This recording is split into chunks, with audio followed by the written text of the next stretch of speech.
What is reach, really? In this video, I'm going to talk about reach in field of view. There are a lot of misconceptions about reach on the internet, so here's yet another video explaining it.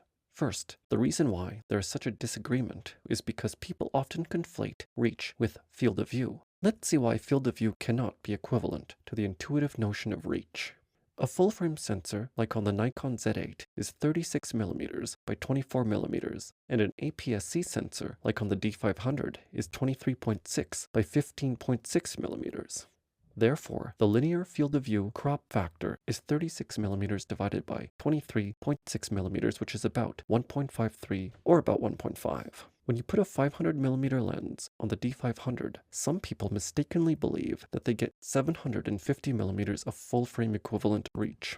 But because the Z8 has 45.7 megapixels, cropping the Z8 to APS-C size gives 19.6 megapixels, pretty much the same as the 20 megapixels on the D500. In other words, if you've got a 500mm lens, whether you put it on the D500 or the Z8, you get the same amount of reach.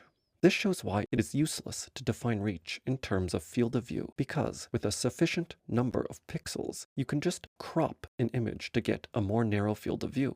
On the other hand, cropping to get closer is only useful as long as those pixels are useful. And in some cases, you might be able to crop more than others based on real-world shooting conditions. Therefore, it makes sense to define reach only in terms of a given fixed lens on different sensors and only with regard to pixel size. That leads us to the following definition. The theoretical reach of a given lens at a given focal length and a given sensor combination is the number of pixels you can get on your target. Note that this is relative to a fixed target at a fixed distance, but a given lens on a given sensor can be translated to an equivalent focal length on another sensor by using the ratio of pixel pitches. What is a pixel pitch? Definition. Pixel pitch is the length of a single pixel on your sensor.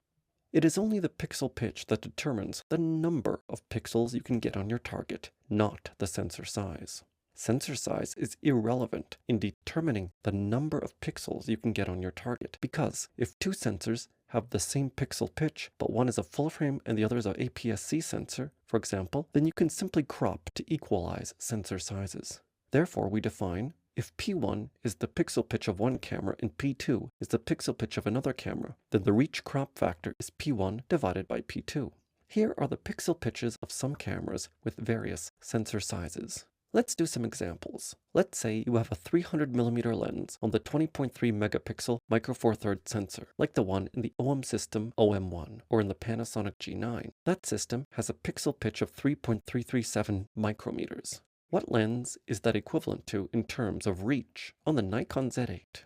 The Nikon Z8 has a 45.7 megapixel full-frame sensor and a pixel pitch of 4.348. So we have a reach crop factor of 4.348 divided by 3.337, which is about 1.303.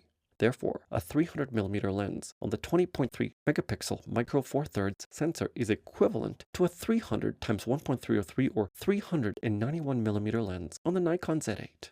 This calculation in concrete terms means the following.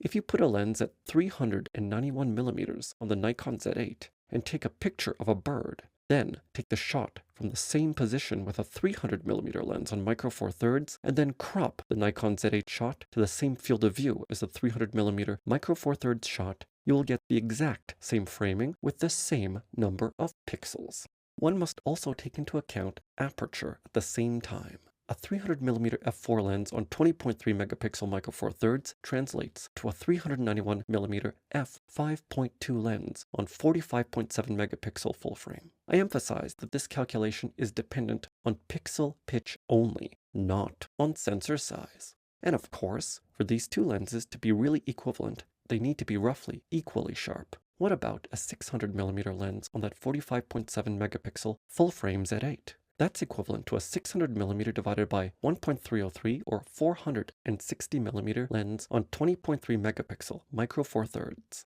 And an 800mm lens like the 800mm f6.3 is equivalent to a 614mm f4.8 lens on 20.3 megapixel micro four thirds.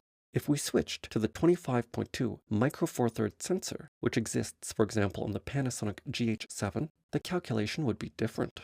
This sensor has a pixel pitch of 2.995, so to translate to 45.7 megapixel full frame, you need the new crop factor of 4.348 divided by 2.995, which is 1.452. In this case, a 300mm lens on the GH7 would translate to a 436mm lens on the Z8. Is field of view irrelevant? No, of course not. Field of view is still important for composition, and when you are using any given camera, ideally, you don't want to crop it all to get maximum image quality. Therefore, field of view is important for the overall process. However, this calculation proves that you can't expect a 300mm lens on micro four thirds to give you the same detail and reach as 600mm on full frame, assuming that you're using a 45.7 megapixel sensor, or even more drastically, the 61 megapixel full frame sensor on the Sony a7R5, which is very close in fact to the APS-C Fuji X-H2S, the latter of which actually has a 500mm native prime available.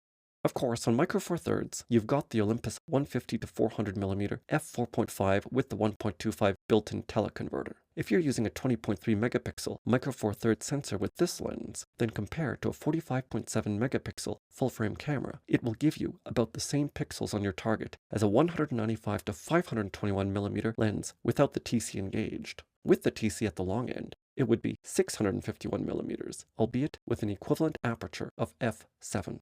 That's pretty close in reach to some of the options for 45.7 megapixel full frame, like the 600mm f6.3 lens from Nikon. Therefore, all systems have pretty decent options for getting lots of pixels on target. This video wasn't meant to criticize any system. I personally have both micro four thirds and full frame cameras, and all of them are capable of producing world-class images. I only made this video to look at a single aspect of systems, reach as defined by pixels on your target. And when it comes to pure reach, full-frame systems do have their advantages due to faster lenses at equivalent reach apertures.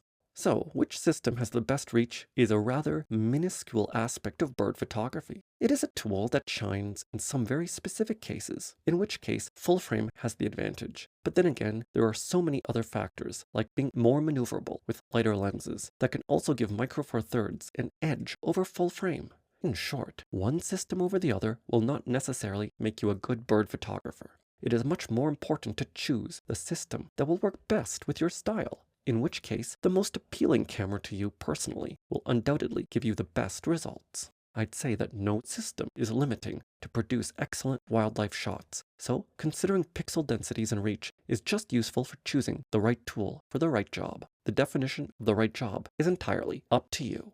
Thank you for watching this video, and I'll see you again next time.